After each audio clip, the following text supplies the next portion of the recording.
ત્યારે આપ સૌને હું જણાવું કે ગર્ભ સંસ્કાર કથા એ સતયુગની કથા હતી. બાકી જે કથાઓ છે ભગવાનની કથાઓ હતી કે ભગવાનના વર્ણનો હતા, ભગવાનના પવિત્ર જીવનો કહેવામાં આવતા. પરંતુ ભગવાન કેવી રીતે અવતરે ને એ માત્ર ગર્ભ સંસ્કારમાં કહેવાયું હતું.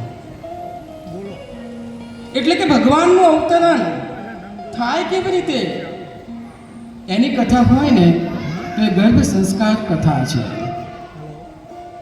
સતયુગમાં તમામ દેવી દેવતાઓએ, દંપતીઓએ આ કથાઓ કરી છે, આ કથાઓ સાંભળી છે અને પવિત્ર બાળકને, દેવી પુરુષોને જન્મ આપ્યા છે.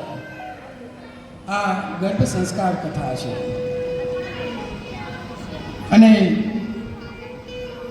ભગવાન શ્રી કૃષ્ણ સ્વયં કહે છે શ્રીમદ ભગવદ્ ગીતામાં